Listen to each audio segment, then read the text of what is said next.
primeiro o seguinte: a Amazônia não é uma parte do Brasil. A Amazônia é o Brasil. Pode parecer uma coisa meramente um jogo de palavras, mas se for parar para refletir a fundo, isso faz uma grande diferença. Por quê? Porque culturalmente os valores, a visão de mundo, os costumes, os olhares, a mentalidade que foi construído ao longo da história na maior parte da sociedade brasileira que não faz parte desta região, que não habita aqui, é que a Amazônia é uma parte do Brasil. Ela é sempre percebida de forma externa e não de uma forma interna. Isso coloca um grande problema que nunca foi levado a fundo, eu diria por quase, para não ser absolutamente aqui totalitário, nenhuma grande liderança que governou esse país, que é pensar um projeto de nação a partir do conjunto do desafio brasileiro, do qual a Amazônia faz parte. A Amazônia tem, podemos dizer assim, uma dupla dimensão, uma dupla face que precisa ser o tempo inteiro percebida de forma integrada. A Amazônia é natureza, muito particular, é um Brasil que se reveste de uma particularidade natural, integrada inclusive com outros países da América do Sul. São 9 países que fazem parte do bioma amazônico, e que é uma natureza única no planeta, e, portanto, extremamente estratégica, não só do ponto de vista global, mas para o Brasil, no que diz respeito à sua relação com o restante do mundo, com as demais nações. A Amazônia representa a maior floresta tropical de todo o planeta. A Amazônia representa o maior contingente, a maior reserva de água doce do planeta. A Amazônia é uma das 3 maiores reservas minerais, se não a maior hoje, mas uma das 3 de todo o planeta. Vou falar sempre em termos planetários. Não é nacionais, é planetário. Reserva mineral, reserva de água doce, não só superfície, mas aquífero. Tá? Reserva florestal, o que significa biodiversidade. É o maior patrimônio genético acumulado dentro de um único território de todo o planeta, e é o maior potencial de geração de energia de toda a América Latina. Só isso é importante para o Brasil pensar a Amazônia do ponto de vista geopolítico e geoeconômico. A Amazônia não está integrada economicamente ao Brasil. Ela é tratada como algo à parte, como algo exótico e não como uma oportunidade. Mas no conjunto, como cultura de um setor social, os militares têm muito mais conhecimento. Portanto, eles têm uma visão geopolítica da Amazônia, mas enquanto forças armadas, não enquanto classe política. A classe política brasileira não tem uma visão geopolítica da Amazônia por tudo aquilo que ela representa. Isso é importante colocar, porque se o Brasil aceitar, assimilar culturalmente e politicamente, com repercussões econômicas, de que a Amazônia é apenas um espaço para ser preservado, porque ela representa o pulmão do mundo, que é uma falácia que não é verdade, porque sem ela nós vamos ter problemas de sequestro de carbono, também não é verdade cientificamente, como se as suas queimadas fossem uma ameaça para o equilíbrio ambiental do planeta. Não é ameaça, a não ser que ela fosse toda queimada, mas a liberação de CO2 por todas as nações industrializadas é infinitamente mais prejudicial este modelo industrial que foi adotado na modernidade do que queimada na Amazônia. Então isso aqui também não é verdade. Isso não significa dizer que não precisa ser preservada a floresta, é claro que precisa, que não tem que ter preocupação mundial com aquilo que restou daquilo que foi delapidado exatamente pelas nações que hoje cobram do governo brasileiro a preservação que não fizeram nas suas terras de origem. Também isso aí, o Brasil não pode se isentar de ter responsabilidade globais. Porém, nós não podemos nos submeter a uma espécie de ideologia preservacionista e ambientalista apenas do ponto de vista de manter o que existe sem qualquer preocupação com uma outra dimensão da Amazônia que não pode ser esquecida. A Amazônia não é só natureza. A Amazônia, ela é sociedade. Aqui habitam 25 milhões de brasileiros. Metade da população da França, mais do que o dobro da população de Portugal, metade da população da Espanha, 12% da população brasileira. O que nós vamos fazer se a floresta for apenas preservada e não for investido o seu manejo racional e de base científica para ela poder gerar oportunidades de emprego, de renda e de desenvolvimento humano para aqueles que vivem dela exatamente em pé e não derrubada, ou com apenas uma interferência que alguma parte da floresta tem que ser derrubada, mas de uma forma planejada, georreferenciada, etc, etc, porque também não se pode impedir de explorar algumas riquezas que a Amazônia guarda dentro do seu território, mas de uma forma pactuada. 25 milhões de brasileiros moram nessa região, dos quais 85% habitam em cidades e que também vivem problemas ambientais. Então, se nós não formos capazes de ter um projeto nacional para incorporação da Amazônia a um projeto de país, a um projeto de nação, em que a preservação da floresta esteja associada à sua exploração racional para geração de riquezas, que riqueza? De vários tipos. Basta pensar no uso da biodiversidade para gerar e explorar princípios ativos desconhecidos que podem gerar medicamentos, que podem gerar nutracêuticos, que podem gerar energéticos, que podem gerar fibras, que podem gerar uma série de produtos cosméticos, que está na linha de frente do desenvolvimento da maior indústria hoje planetária do século XXI, que será a bioindústria. Nós não temos um projeto para industrialização biotecnológica da floresta em pé, com geração de riqueza, que vai fazer com que o Brasil dobre o PIB no século XXI, desde que invista aqui. Por que o Brasil, ao criar o Instituto das Águas, o cria em São Paulo e não na Amazônia? Porque a Amazônia não tem número de cientistas suficientes, ela tem muitos cientistas importantes, mas não na densidade necessária. Então traga para cá os cientistas, se houver um projeto de incorporação da Amazônia para o país. Do Brasil e de fora. Porque as maiores faculdades e universidades de engenharia florestal não estão na região amazônica? Por que não existe uma Embrapa da floresta?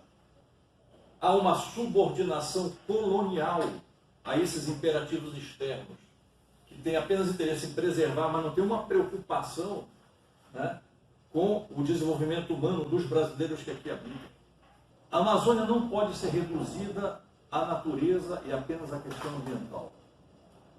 A Amazônia é um desafio, talvez o maior desafio. A própria Academia Brasileira de Ciências já se reportou a isso, em um documento de alguns anos atrás. É o maior desafio brasileiro do século XXI. E ela precisa de quê? Não é só de preservar a floresta, mas para isso, para preservar a floresta, ela precisa de conhecimento aplicado, ciência, tecnologia, inovação, inversão de capital dentro da região, recursos para isso. Isso é fundamental. Que tenha vários fundos internacionais, mas não só para financiar ONGs que chegam aqui para impedir a derrubada de uma madeira, mas que fundos que atraiam conhecimento, atraiam inteligência para a região, para se somar com aquilo que já existe aqui, para gerar uma bioeconomia altamente moderna, capaz de fazer com que o mundo crie, pela primeira vez na história, uma civilização florestal moderna. Uma floresta em pé, mas gerando riquezas como quase nenhuma parte do mundo. Este é o desafio da Amazônia. A Amazônia exige ciência de ponta, não é qualquer ciência. E esse tipo de investimento não tem sido prioritário na história brasileira. Porque os políticos nunca estão preocupados com isso. Porque eles não têm uma visão dilatada sobre o futuro do país. No máximo dilatada sobre a próxima eleição. Não é uma visão republicana, não é uma visão de Estado. Nós não temos estadistas no Brasil. Nós temos governantes. Há uma visão muito regionalista e imediatista dos políticos. Na melhor das hipóteses. Quando não, são visões meramente corporativas, patrimonialistas de usufruto pessoal ou de pequenos grupos. Mas os que pensam, vamos dizer, de forma mais lúcida, têm pouco ultrapassado a sua região. Ora, a mentalidade regionalista da República Velha, a nova República não implantou a República. Porque continua com a visão, a mentalidade da República Velha regional, particular. Então nós não avançamos a mentalidade republicana no Brasil, por questões de educação, por questões de formação dentro dos próprios partidos, por questão de cultura e mentalidade, que se refletem na própria classe política. A classe política hoje está muito mais preocupada em como se defender da Lava Jato do que como pensar um projeto de Brasil para o século XXI. Quem está discutindo o Brasil no século XXI, considerando o que nós temos dentro do país? E a nossa relação com o mundo, qual é que tem que ser? Qual é o nosso papel e o nosso lugar no conceito de um mundo que se globaliza a partir do investimento em conhecimento? Porque hoje o poder do mundo está no conhecimento.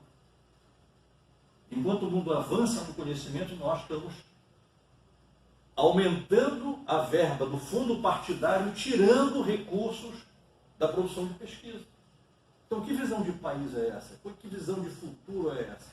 Não existe na classe política. Então, um partido que quer ser novo tem que inovar nessa perspectiva também de fazer política. Senão vamos ficar sempre... E se nós já estávamos há 100 anos atrás com uma educação muito atrasada em relação a outros países, passados 100 anos nós estamos pior do que estávamos relativamente à qualidade educacional dos outros países que estávamos há 100 anos atrás. Então isso é muito grave e é uma situação ameaçadora, a nossa cultura é ameaçadora. O Brasil, eu diria que é uma sociedade, é uma nação incompleta, não completou o seu processo civilizatório de constituição de nação. Como se fosse uma sociedade ornitorrínquica. O que é ornitorrinco, né, na evolução? É aquele tipo, aquele animal que não é nem réptil, é um elo perdido, que se manteve e não evoluiu para nada, ficou ali no meio do caminho. Né? E não tem nenhuma relevância no processo evolutivo desde então. Ficou no meio do caminho. O Brasil corre o risco. Né? A figura do Mário de Andrade, da Macunaíma, aquele herói que não tem personalidade, não tem cara, representa um pouco a situação brasileira, que a gente chegou no século XXI e não conseguiu vencer, nos últimos 6 anos, o complexo de Macunaíma, ou de ornitorrinco. Então, isso é muito grave. A Amazônia é reflexo disso. O olhar sobre a Amazônia é reflexo disso. A não compreensão do papel da Amazônia no mundo é reflexo disso. E ficamos apenas nas acusações de mais queimada, menos queimada. Isso aqui é absolutamente pobre, absolutamente secundário. Né? O Brasil preferiu fazer uma indústria mineral extrativa para vender matéria-prima, na sua grande parte, a outros países que vão industrializar e eles vão produzir as ligas, vão produzir os trilhos, do que nós produzimos isso. Então, a gente não investiu em conhecimento. A Vale não inova. A Vale importa a tecnologia de fora. As maiores indústrias de extração mineral no mundo. Mas não de industrialização mineral. Vamos fazer a mesma coisa com o nióbio? Vamos exportar o nióbio in natura? Ou vamos desenvolver conhecimento no uso do nióbio para nós sermos exportadores de microeletrônicos? porque a matéria-prima é nossa. Tudo bem. Quando, no governo passado, o governo Lula, eu digo isso porque eu fui protagonista do processo, enquanto o reitor à época, resolveu interiorizar as universidades, que é o programa REUNI, era uma oportunidade única de dizer o seguinte: nós vamos criar campos universitários ou novas universidades aqui ou acolá em função de quê? De um projeto de desenvolvimento nacional. Qual é o conhecimento que eu preciso valorizar e investir numa região como a Amazônia, por exemplo? Então vamos criar cursos, unidades acadêmicas, universidades voltadas para o aproveitamento racional e científico do potencial amazônico do Brasil. E os concursos vão ser abertos, os investimentos vão ser feitos, os laboratórios vão ser construídos, as unidades prediais vão ser desenvolvidas em função deste macro projeto. A mesma coisa no Nordeste, no Sul, etc. Foi feito assim? Não. Por que não foi feito? Porque não existe esse projeto. Como é que foram abertos campi universidades? Por pressão política, né, dos senadores de lá, dos deputados dali, quem era do lado do governo acolá, tal, etc., das pressões políticas lá, mas sem qualquer maior macro projeto nacional. O resultado é que você inchou a universidade pública sem maiores resultados desse investimento. E hoje se colhe o quê? Se colhe. Muitas pessoas estão sendo formadas, não é que foi inútil, mas foi muito aquém do que poderia ser.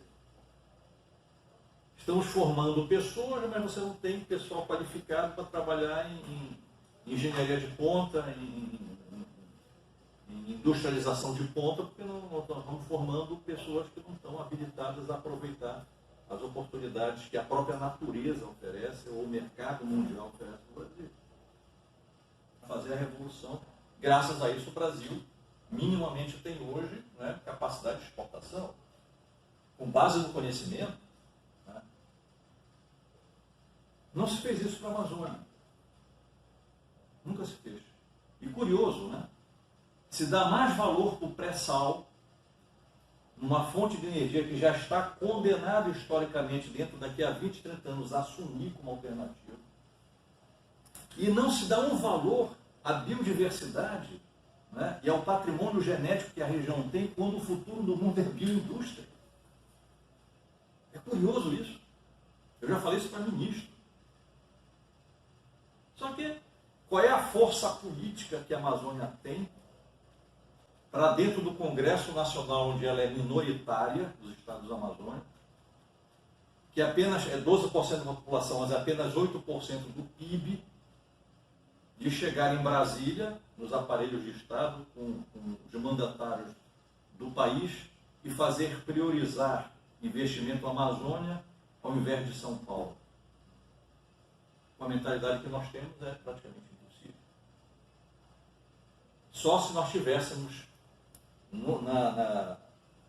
nas estruturas políticas, nas arenas decisórias da política, pessoas com mentalidade de Estado, estadistas, que pensassem o Brasil. E dissessem, não, o investimento da Amazônia é importante também, inclusive, para São Paulo. Porque vai ligar com São Paulo, então o polo industrial principal vai fazer a articulação com a Amazônia. Não é a Zona Franca, que é um projeto, para mim, falido. O que é a Zona Franca? É a instalação de indústrias de São Paulo lá que não paga imposto, dissociado de qualquer possibilidade de desenvolver inovação. Ou nós vamos pensar que uma indústria eletroeletrônica no coração da Amazônia vai ser competitiva em nível global. Jamais. A vocação do Amazonas não é a indústria eletroeletrônica, é a bioindústria, como é a vocação do Pará, do Acre, do Amapá, de Roraima. Então está tudo errado, porque as coisas são feitas em função dos lobbies de momento, mas não em função de um projeto do país. Qual é a atividade econômica que está aqui agora? Basicamente, mineração, criação de gado e agronegócio, agricultura. Ok. Para você evitar que isso se reproduza, você tem que dar uma alternativa de modelo econômico de exploração, para que as pessoas sejam atraídas a desenvolver os seus negócios a partir de algo lucrativo.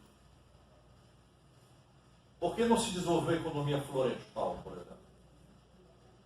Porque o dia que a floresta começar a dar mais valorizada e dar mais lucro do que o gado, não só vai se evitar desmatar o restante, como o que está desmatado vai ser reflorestado. Uma parte vai ser reflorestada, que vai dar mais lucro. Então é uma questão de modelo. Então a Amazônia tem que ser pensado nessa perspectiva. Nós não devemos preservar a Amazônia, a floresta amazônica, porque o Macron deseja, mas é porque é uma riqueza em pé que pode gerar muito recurso para o Brasil. Não é só para quem mora aqui, para o PIB brasileiro, mas para ele precisa ter investimento em conhecimento. Precisa ter um projeto estratégico de uso e ocupação desse território nessa perspectiva da bioindústria. E isso exige realmente um projeto de Brasil, um projeto de país. Ou é assim, ou será um desastre ecológico cada vez maior. E quem vai liderar tudo isso não vão ser os países estrangeiros, tenho certeza disso. Somos nós que temos que montar e desenvolver esse projeto, para que a floresta, de fato, permaneça em pé. Apenas alguns desmatamentos seletivos, em algumas regiões que vão ser necessários, mas em contrapartida do reflorestamento que já foi desmatado, né, por conta desse novo modelo de desenvolvimento econômico para a região. O grande momento de desenvolvimento econômico, de progresso econômico de toda a história da Amazônia foi o ciclo da borracha, entre meados do século XIX e início do século XX, 1920, assim por diante. O auge de Belém, de Manaus. Quem alimentava o ciclo da borracha? A borracha, a chamada Hevea brasiliense, era matéria-prima, era ouro para a indústria automobilística nascente, inglesa e norte-americana. Ford chegou a criar uma cidade dentro do Pará para poder gerar plantação de seringueiro. Agora, o que é que fizeram os ingleses, por exemplo? Eles não abriram estradas. Eles usaram o rio e criaram estradas de ferro para preservar a floresta. Isso já no século XIX. Tem histórias fantásticas, a Madeira Mamoré, Belém Bragança e por diante, foram criadas pelos ingleses para transportar o produto da seringa, a borracha que precisava, para exportar pelos portos, fundamentalmente Belém, que era a saída para o oceano, e continua sendo até hoje. Tudo pensado, quer dizer, toda a infraestrutura pensada em função de uma economia gomífera, né? E que deu muito progresso para a região. Por que não deu desenvolvimento? Por que progresso sem desenvolvimento? Porque ao lado da extração da goma deveria ter, isso não é no interesse dos ingleses, desenvolvido conhecimento, né, para poder verticalizar a produção da borracha. Mas os ingleses não tinham interesse na verticalização aqui. Como nenhum país, nem a França, vai ter interesse em verticalização de nada aqui. A verticalização tem que ser interesse nosso, brasileiro. Então, mesma coisa. Qual é a infraestrutura que nós vamos criar para uma economia florestal? Aproveitamento dos rios, desenvolvimento de engenharia náutica fluvial, né? Formas de transportes alternativos, estradas de ferro que cortem isso aí, ao invés de estradas, né?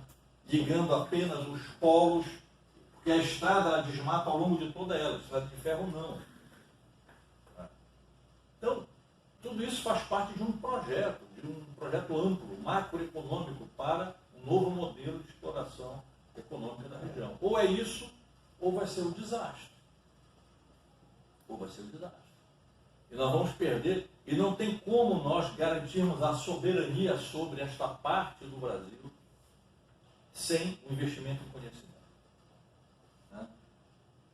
É curioso, porque o Bolsonaro ele coloca em relevo algumas questões históricas da Amazônia, talvez porque faz parte da cultura militar, por vias tortuosas. Por exemplo, o índio continua sendo colonizado hoje, na minha opinião, pelas ONGs e até pelas universidades. Precisa perguntar para o índio, em pleno século XXI, se ele quer continuar a ser índio ou ele quer virar um empreendedor até capitalista, se for o caso. Mas perderá a sua condição de origem. Qual é a realidade humana que não perde sua condição de origem na história? A história é a perda permanente da condição de origem. Não existe condição de origem. Isso é um romantismo absolutamente, eu diria, não. Se for ingênuo, é desculpável, mas é improcedente. Se for safado, é oportunista e é reprovável. Então, nós temos hoje índios absolutamente capacitados, não formados em outros países, que podem ter capacidade de autodeterminação dos seus povos, inclusive estar em lugares políticos importantes do país, discutindo projetos de resgate e de promoção das etnias ditas por nós indígenas. Mas é tudo feito de uma maneira ao estilo colonial. Por que tem que ser assim? Porque também não podemos nos esquecer que o ser humano é corporativista, por natureza. As ONGs também precisam se manter enquanto tal, para poder ter acesso aos recursos disponíveis. Então, são questões políticas delicadas, absolutamente, isso aqui não tira mérito de algumas ONGs que trabalham, mas há que se desconfiar porque mais de 100 mil ONGs na Amazônia, só na Amazônia. Todo mundo preocupado com o índio, ou preocupado com as matas, ou com os povos da floresta. Eu aprendi por experiência própria, andando pela região, pelo meu estado sobretudo, trocando ideias com outras pessoas que já tiveram também experiência, cargos públicos e apoiantes, que não é bem isso não. Que não é bem isso não. Então, toda a crise ela é boa, se ela é usada como uma oportunidade. Essa crise gerada é boa, porque colocou em evidência um problema histórico ainda não resolvido pelo Brasil. Precisa ser resolvido. Não é só por este governo, para todos os governos daqui para frente. A Amazônia, e assim eu encerro a minha fala dizendo isso, não estou impedindo que vocês façam outras perguntas, mas é aquilo que eu me propus. A Amazônia daqui para frente vai ter que ser um dos itens prioritários de qualquer